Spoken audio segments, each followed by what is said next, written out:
Hello everyone, আসসালামু আলাইকুম। আজ আমি গ্রিল বানাবো।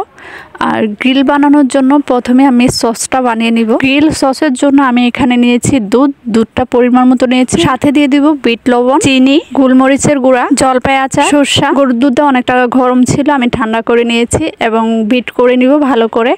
আর বিট করার কিছুক্ষণ পর কিন্তু আমি সয়াবিন তেল দিয়েছি এবং কি ভিনেগার দিয়ে নিয়েছি, এরপর আবার বিট করেছি। তা এরকম করে 5 মিনিটের মতো করে আমি বিট করে নিয়েছি। দেখতে পাচ্ছ অনেকটা ঘন হয়ে গেছে। সসটা কালারিং হওয়ার জন্য আমি কিন্তু টমেটো সস দিয়ে নিয়েছিলাম। দেখতেই পাচ্ছ কত সুন্দর দেখা যাচ্ছে গ্রিল সসটা। তো সসটা কিন্তু আমার কমপ্লিট। এখন আমি গ্রিলের জন্য মশলাটা রেডি করব। প্রথমে আমি নিয়ে নিলাম পেঁয়াজ বাটা, আদা রসুন বাটা, টক দই, গোলমরিচের গুঁড়া, হলুদ গুঁড়া, মরিচের গুঁড়া, ধনে গুঁড়া। এক্সট্রাভাবে কিন্তু আমি ধনে বাটাটা দিছি, কারণ ধনে পাতা বাটাটা গ্রানটা অনেকটা সুন্দর আসবে। লেবুর রস, টমেটো সস, সয়া সস, সামান্য বিট লবণ এবং সাদা লবণ দিয়েছি। গরম মশলা, তান্দুরি মশলা দিয়ে দিব। সব শেষে দিয়ে দিলাম জলপাই আচার। আর সবগুলো উপকরণ একসাথে ভালো করে মিশিয়ে নিব।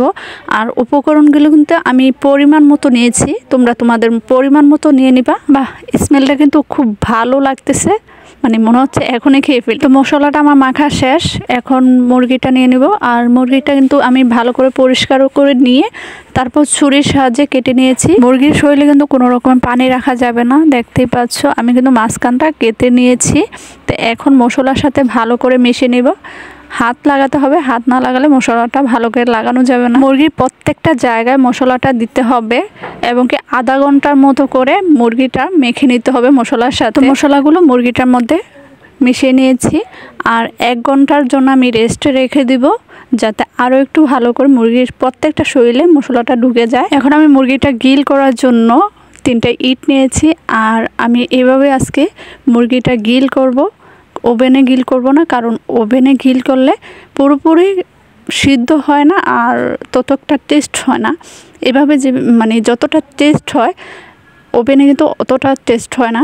তো আমি এখানে কয়লা নিয়ে, কয়লার মধ্যে আগুনটা ধরাতে আমার অনেক কষ্ট হয়েছে, অনেক সময় নিয়ে বাতাস করতে হয়েছে, তারপর কয়লাটার মধ্যে আগুনটা ধরেছে। এখন আমি মাচা বিছিয়ে দিলাম আর মাচাটার উপরে আমি মুরগিটা সুন্দর করে বিছিয়ে দিয়েছি। এখন প্রায় 1 ঘন্টার মতো আমি এটাকে কুক করে নিব। আর কতক্ষণ পর কিন্তু উল্টিয়ে পাল্টিয়ে দিতে হবে, তাহলে ভালো করে সিদ্ধ হবে। এবং কি আমি উপর থেকে ঘি ব্রাশ করে দিব। তো 1 ঘন্টা সময়ই লাগছে আমার।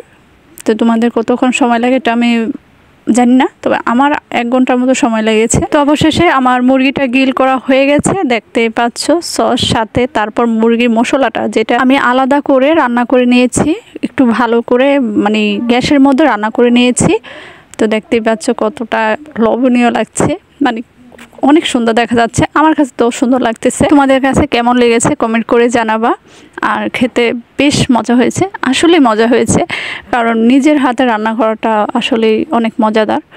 তো তোমরা কারা কারা বাসায় ট্রাই করছো কমেন্ট করে জানাবা।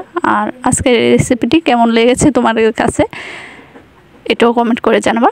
আজ এই পর্যন্তই, আল্লাহ হাফেজ।